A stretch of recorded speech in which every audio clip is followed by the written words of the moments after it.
All right, welcome to the explainer. You know how you read something and then poof, it's gone from your brain in 5 minutes? Well, what's the secret to writing something that doesn't do that? Something that actually sticks with you, maybe even changes how you see the world. That's what we're diving into today, breaking down a really cool essay about the hidden forces behind writing with real impact. So let's start with the big question, right?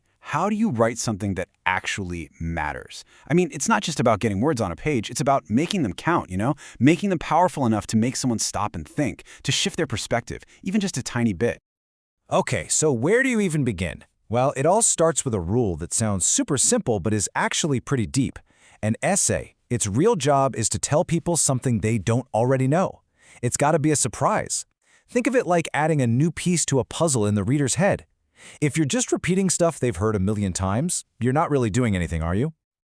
Now, the author of this piece had a really clear mission. They said, I knew I wanted to write for smart people about important topics. I mean, that sets the bar incredibly high, right? We're not talking about writing for just anybody. The goal was specific. Engage intelligent people on subjects that actually matter. No fluff, no clickbait. That's a pretty serious ambition. But here's where it gets interesting. Even with that super clear goal, a really weird pattern started showing up. The people who were actually reading and getting into the work, they were not who the author was expecting. Not at all.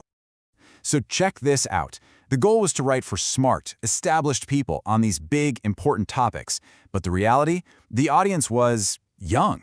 I mean, empirically, the readers were young. So that's the puzzle, isn't it? Why? What is it about writing on serious subjects that seems to pull in a younger crowd? To figure this puzzle out, the author asks a really smart diagnostic question. It's this.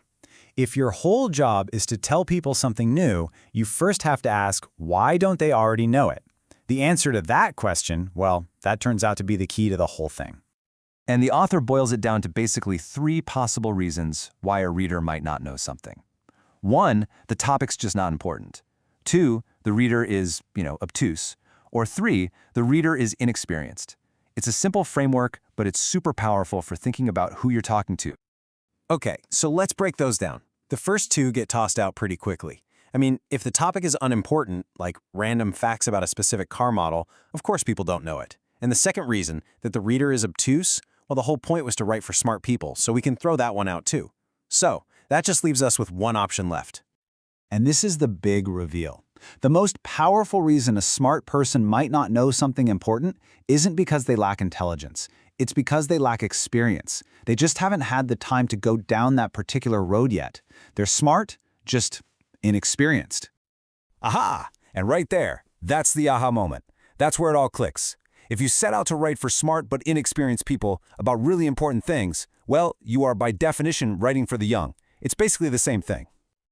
And this wasn't some master plan from the start. The author says it took them years to understand this, that writing for the young wasn't the goal. It was just an automatic consequence of trying to write for smart people about important things. It just happened.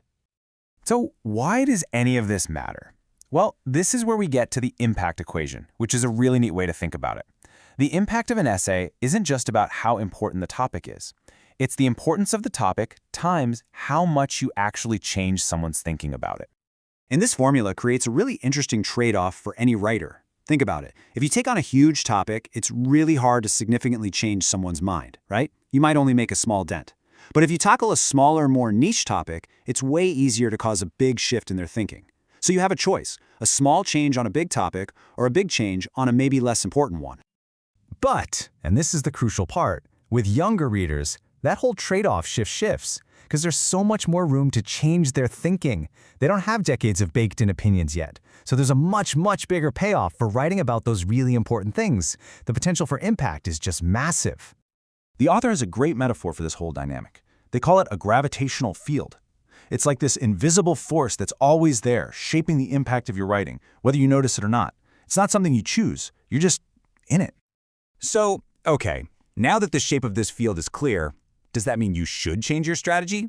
Should you start consciously trying to write for a younger audience now that you know they're more receptive? And the answer is, surprisingly, no. The author says, I'm not trying to surprise readers of any particular age, I'm trying to surprise myself. And that's such a key point. The real engine for good writing isn't trying to game the system or optimize for an audience, it's just genuine curiosity. It's about trying to figure something out for yourself. So the big takeaway here isn't to change who you write for. It's just to understand the landscape you're operating in. Think of it like a map. The map doesn't tell you where to go, but it helps you see the terrain. The goal is still the same, just follow your own curiosity. The impact is just a side effect of that. And that leaves us with one last, really interesting question to think about. If you want to follow your curiosity and write things with real impact, maybe this is the place to start digging. Which important things do people tend to learn late? That's a question that could lead to some pretty amazing places.